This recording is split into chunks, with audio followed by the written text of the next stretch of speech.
तान्या खन्ना, अब शुरुआत बड़ी खबर के साथ। ईपीएफ पर टैक्स को लेकर मोदी सरकार मुसीबत में फंस गई है। बजट में वित्त मंत्री के ईपीएफ पर टैक्स के ऐलान के बाद से ही लोगों में असमंजस भी है, गुस्सा भी है। इंडिया न्यूज के एडिटर इन चीफ दीपक चौरसिया से खास बातचीत में वित्त राज्य मंत्री जयंत सिन्हा ने कहा कि सरकार ईपीएफ को टैक्स फ्री करने पर विचार कर रही है। उन्होंने कहा कि सदन में फाइनेंस बिल पर चर्चा होगी। इस एक्सक्लूसिव बातचीत में जयंत सिन्हा ने क्या कुछ कहा वो आपको सुनाते हैं।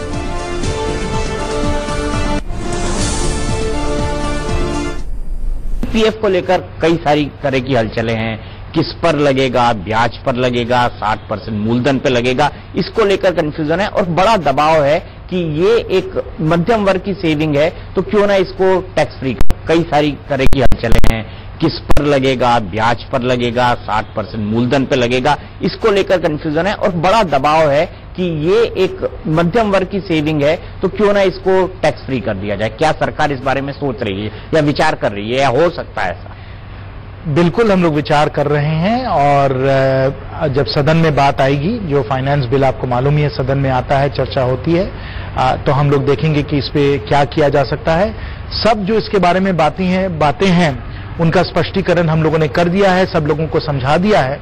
मैं बस एक बात अंत में आपको इस विषय पे समझाना चाहता हूं कि हमारी सोच इसमें, लक्ष्य हमारी ये थी कि आज के समय प्रोविडेंट फंड यहां है और एनपीएस यहां है, तो हम लोग चाहते थे कि दोनों को बराबर कर दें। तो थोड़ा सा हम लोग प्रोविडेंट फंड को हम लोग नीचे लाए हैं और एनपीएस को हम लोगों ने ऊपर किया है, जिसमें कि ये दोनों पेंशन स्कीम जो हैं ये बराबर हो जाए। इस पे लोगों ने बहुत आपत्ति व्यक्त की है। उन्होंने कहा है कि ये उनके लिए अन्याय नजर आ रहा है और ये गलत है।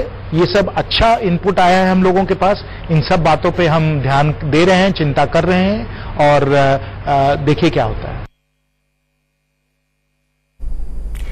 इस वक्त एडिटर इन चीफ दीपक चौरसिया सीधे बातचीत के लिए हमारे साथ जुड़े हुए हैं। दीपक जी, आपके साथ इस एक्सक्लूसिव बातचीत में जयंत सिन्हा ने ये तो समझाने की कोशिश की कि क्या मकसद था इस तरह बजट में इस ऐलान को लेकर, लेकिन इस ऐलान के बाद से ही लोग परेशान हैं, लोग गुस्से में भी हैं।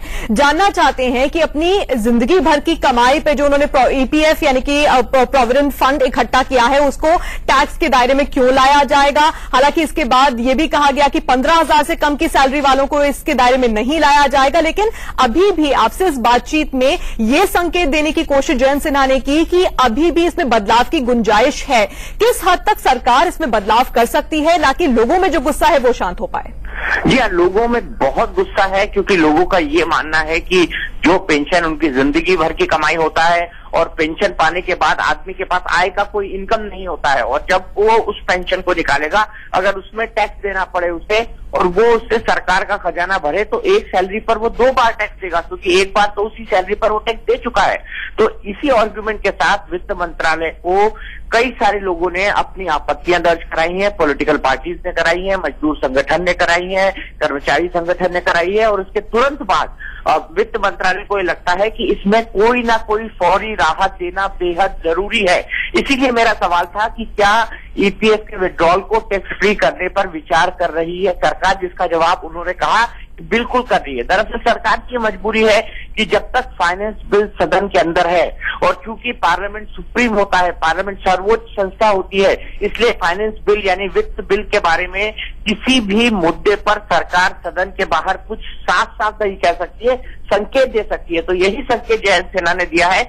उनका कहना यह है कि हम विचार कर रहे हैं कि इसके विड्रॉल को पूरी तरह से टैक्स फ्री कर दिया जाए। तो दूसरा तर्क था वो ये था कि जब आदमी रिटायर होता है तो उसके बाद या तो अपने बच्चों की शादी करता है, या फिर वो अपने मकान बनाने में इन्वेस्ट करता है, या फिर वो उसे अपने आने वाले जीवन की अर्निंग, या फिर किसी जरूरत यानी तबीयत खराब हो जाए, या फिर घर में कोई अनहोनी घट जाए, उसके लिए संभाल के रखता है। सरकार ने ये सुविधा दी थी कि अगर आप ईपीएफ से निकाली गई रकम को किसी दूसरी स्कीम के अंदर लगाकर सेव करते हैं, और मोटे तौर पर वो स्कीम पेंशन स्कीम होनी चाहिए, तो आपको ब्याज नहीं लगेगा।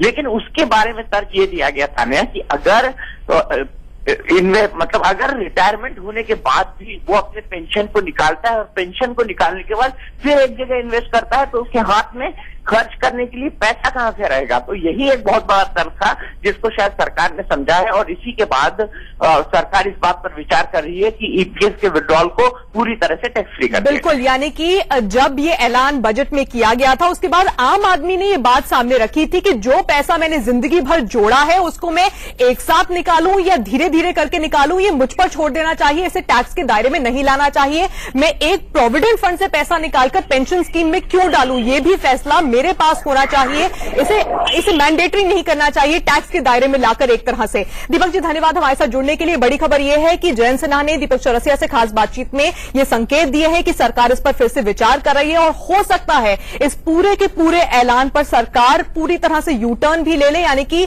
जो लोगों का गुस्सा है उसके सामने इस फैसले में बहुत बड़ा बदलाव भी किया जा सकता है।